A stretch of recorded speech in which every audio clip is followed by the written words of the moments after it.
എൻ്റെ അമ്മ ഫുള്ള് പൊടി പിടിച്ച് കിടക്കുന്ന ജിമ്മ്. ആരും യൂസ് ചെയ്യാറൊന്നുമില്ല. ഫുള്ള് കയറൊക്കെ ഇട്ട് വെച്ച് കെട്ടി വെച്ചിരിക്കുന്നത് കൊണ്ട് ഫുള്ള് തുരുമ്പ് എടുത്തിരിക്കുന്നത്. നമുക്കിതൊക്കെ ഒന്ന് അടിപൊളിയാക്കിയിട്ട് എടുക്കണം. അപ്പോൾ നമുക്ക് ഇതിൻ്റെ മെയിൻ്റനൻസ് എങ്ങനെയാണെന്നൊക്കെ നമുക്ക് നേരിട്ട് കണ്ടിട്ട് നോക്കാം. തുരുമ്പെടുത്ത് കോലം കെട്ടിരിക്കുന്നത് നമ്മുടെ ജിമ്മ് കണ്ടോ ഫ്രണ്ട്സ്. 5 മാസം ആരും എത്തി നോക്കാതിരുന്നപ്പോൾ ഉപ്പുകാരടിച്ച് തുരുമ്പ് പിടിച്ച ജിമ്മാണ് ഞാനും ശിങ്കിടികളായ ചെനിയും സിദ്ദിഖിയും പിന്നെ നമ്മുടെ ആം ഗാർഡ്സ് നേപ്പാളിയായ നേത്രയും കൂടി എല്ലാം അഴിച്ച് പൊളിച്ചെടുത്ത് നമ്മുടെ സിദ്ദിഖിയും ശനിയൊക്കെ കൂടിയിട്ട് ബഫ് ചെയ്ത് പെയിൻ്റ് അടിച്ച് നല്ല കുട്ടപ്പനാക്കി എടുക്കുന്നത്. സാധാരണ ഒരു സ്റ്റാൻഡേർഡ് കമ്പനിയിലും കപ്പലിലൊക്കെ ഒരു മൾട്ടി ജിമ്മും ബാക്കി എൻ്റർടൈൻമെൻറ്റിനുള്ള സംവിധാനങ്ങളൊക്കെ ഉണ്ടായിരിക്കും. പക്ഷേ ഈ കമ്പനിയിലും കപ്പലിലൊന്നും ജിമ്മിൻ്റെയോ അതേപോലെ തന്നെ എൻ്റർടൈൻമെൻറ്റിനുള്ള സംവിധാനമൊന്നും ഇല്ലായിരുന്നു. അങ്ങനെയാണ് കപ്പലിൻ്റെ അക്കോമഡേഷന് വെളിയിലായിട്ട് ഒരു ജിമ്മിൻ്റെ ഒരു ടെമ്പററി സെറ്റപ്പ് പോലുള്ള ഒരു സംവിധാനം ഉണ്ടാക്കിയെടുത്തത്.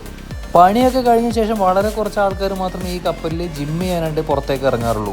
എല്ലാവരും അവരവരോട് പണി കഴിഞ്ഞാൽ മൊബൈലും കുത്തിയിരിപ്പാണ്.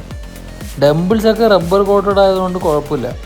പക്ഷേ വെയിറ്റ് ലിഫ്റ്റിങ്ങിൻ്റെ റോഡും ഡിസ്കൊക്കെ തുരുമ്പെടുത്ത ഒരു പരുവത്തിലായിട്ടുണ്ടായിരുന്നു. തുരുമ്പെടുത്ത നെറ്റ് ബോൾട്ടൊക്കെ അയച്ചെടുക്കാൻ തന്നെ ഒരുപാട് പാടുപെട്ടു. ഇവരുടെയൊക്കെ ഹെൽപ്പോട് കൂടിയിട്ട് നമ്മുടെ ജിമ്മ് പെയിൻ്റ് അടിച്ച് നല്ല സുന്ദര കുട്ടപ്പനാക്കി നമ്മൾ ജിമ്മ് തുടങ്ങി.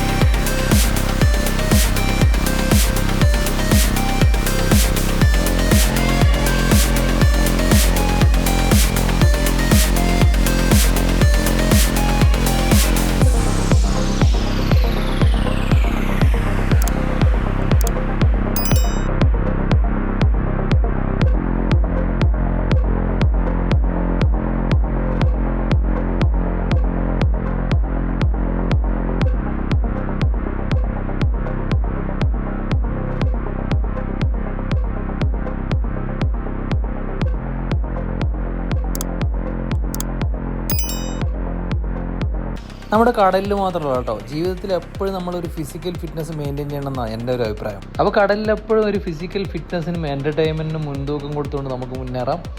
അപ്പോൾ വീഡിയോ ഇഷ്ടപ്പെട്ടെങ്കിൽ ചാനൽ സബ്സ്ക്രൈബ് ചെയ്യാൻ മറക്കരുത്. അപ്പോൾ കടലിൽ നിന്നുള്ള കൂടുതൽ നല്ല നല്ല വീഡിയോയുമായി വീണ്ടും കാണുന്നവരെ ബൈ ബൈ.